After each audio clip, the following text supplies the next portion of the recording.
हरिओम, आप सबका बहुत-बहुत धन्यवाद मेरी इस यात्रा में जहाँ मैं श्री रामचरितमानस को सरल भाषा में पढ़ के समझ रही हूँ और वही आपके साथ बाँट रही हूँ।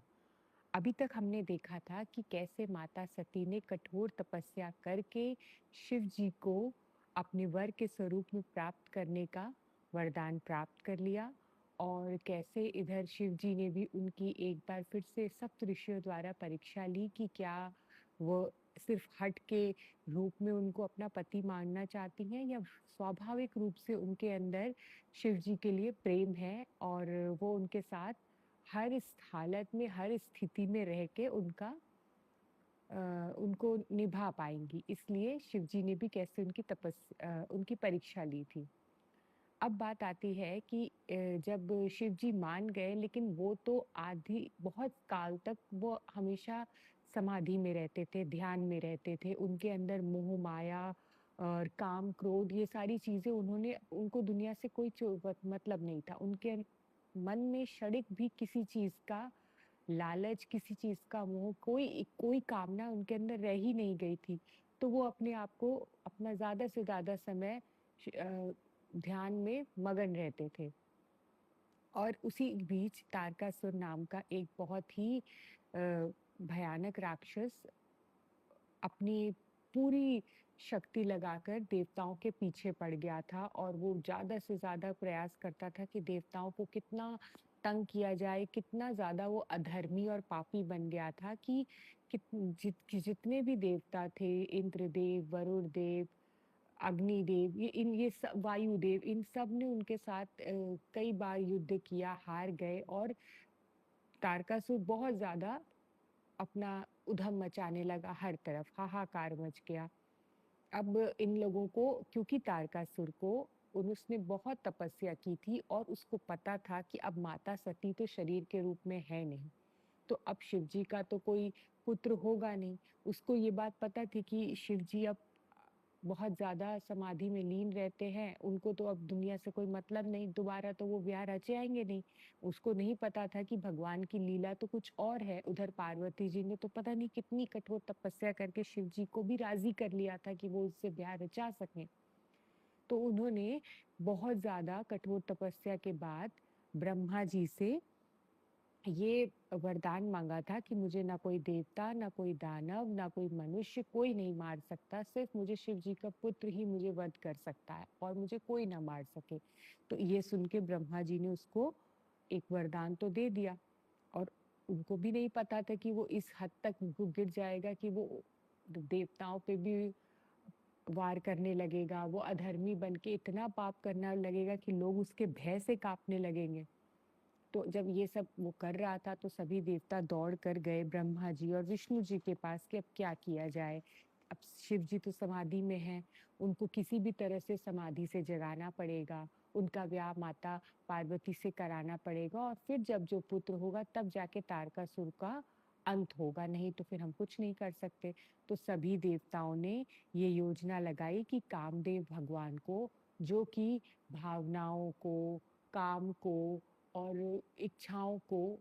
जन्म देते हैं एक इंसान के अंदर,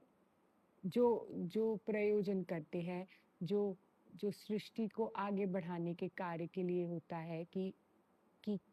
काम अग्नि किसी के अंदर पैदा हो जिससे कि वो सृष्टि की रचना कर सकें। तो उनको चुना गया इस काम के लिए कि जाके शिव जी की समाधि से उनको उठाओ, उनका उनके अंदर मोह पनप हो पनपे, पार्वती जी के प्रति उनका ब्याह हो, वो थोड़े से सांसारिक बने, जैसे सती जी की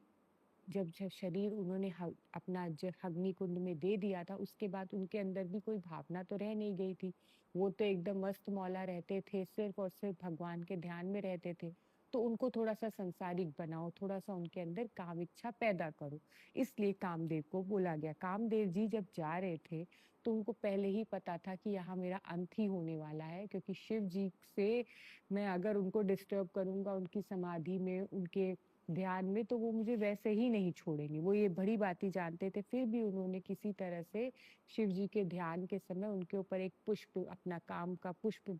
फेंका, जिसकी वजह से शिव जी जो ध्यान में थे, उनके अंदर एकदम से एक खौल उठा, उनको डिस्टर्बेंस हुआ और उस डिस्टर्बेंस से उन्होंने जैसे ही आँख खोली, तो पेड़ के पीछे कामदेव जी छुपे हुए थे और उन्होंने एकदम से जो कि वो डिस्टर्ब हो गए थे, अपनी इतनी सुंदर स्टेट में थे समाधि के, जहाँ वो भगवान को महसूस कर पा रहे थे। उन्होंने जैसे ही कामदेव को देखा, उन्होंने उसको भस्म कर दिया। और जब कामदेव जी भस्म हो गए, क्योंकि उन्होंने बोला कि मैं कोई भी ऐसा जो हर्डल, कोई भी ऐसा मेरे पथ पाथ पे कोई भी ऐसा एक भी ऐसा डिफिकल्टी आए जो मुझे भगवान से रोके, जैसे मोह उत्पन्न होगा, स्त्री मोह उत्पन्न होगा, फिर मेरे पुत्र होंगे, पुत्रियां होंगी, फिर मैं बड़ा संसारिक जीव बनूंगा, मुझे वो सब नहीं बनना है। तो इसलिए वो अगर मेरे लिए रुकावट पैदा कर रहा था तो मैंने उसको भस्म किया। और उसी के बाद जब कामदेव जी की पत्नी को पता चला कि उनको भस्म कर दिया है शिव जी ने, तो जब वो रोती हुई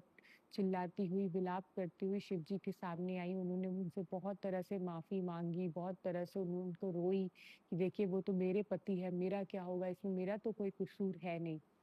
तो शिव जी तो वैसे ही बहुत दयालु हैं, तो उन्होंने तुरंत ही दया करी, उन्होंने सोचा कि हाँ, मुझे क्रोध आया और ये तो जो रति है वो तो प्यार है ना, वो तो समर्पण का स्वरूप है, वो स्वरूप चिन्ह है, वो त्याग है, और काम तो कामेच्छा है। तो ये रति अगर प्यार के रूप में है, तो मैं काम को एक काम करता हूँ,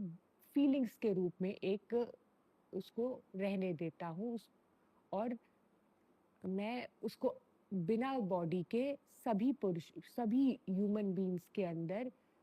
स्वाभाविक रूप से रखूंगा, एक भावना के रूप में, कि जब लोगों में प्रेम होता है तो वो उनके अंदर उस तरह की कामदेव वाली इच्छाएं उत्पन्न होती हैं नेचुरली। तो इस तरह से प्रेम के साथ कामदेव जी भी अपने आप विद्यमान रहेंगे। और उन्होंने ये भी ये सोचा कि प्रेम, देखिए कभी भी प्रेम आवश्यक है, पर वासना तो बंधन है। आकर्षण और मोह तो को हटाकर भी प्रेम जीवित रह सकता है। कामदेव मरकर भी सभी का के प्रेम, मिलन और स्नेह में जीवित रहेंगे। मतलब जब दो लोगों में प्रेम होता है तो जो हमारा जो एक दूसरे को स्पर्श की जो भावना होती है, उस भावना के साथ कामदेव जी हमेशा विद्यमान रहेंगे। लेकिन अगर वो एक वासना बन के जिए कि नहीं, हर इंसान की एक वासना होनी चाहिए दूसरे इंसान के प्रति, उस तरह से तो वो भस्म कर दिए गए। लेकिन एक भावना के रूप में वो हमेशा आज भी विद्यमान है। ऐसा शिव जी ने रति जी के विलाप के बाद तुरंत ही उनको रिस्टोर कर दिया था, क्योंकि शिव जी परम दयालु हैं। और जब वो रिस्टोर्ड हो गए और जब वो अपनी समाधि से, अपने ध्यान से वापस आ गए, तो सभी देवताओं ने फिर जाकर उनको तुरंत ही मनाया कि अब और हम लोग विलंब नहीं कर सकते, अब आप चलिए और पार्वती जी से विवाह करिए। तो अब जो हम अगला अध्याय सुनेंगे उसमें हम देखेंगे कि कैसे शिव जी की बारात सज धज के पार्वती मैया को ब्याह रचा कर ले आने के लिए जा रही है। तो मैं उम्मीद करती हूँ कि आप मेरे अगले भाग में भी जरूर मेरा साथ देंगे, जुड़ेंगे, और तब तक के लिए प्रणाम।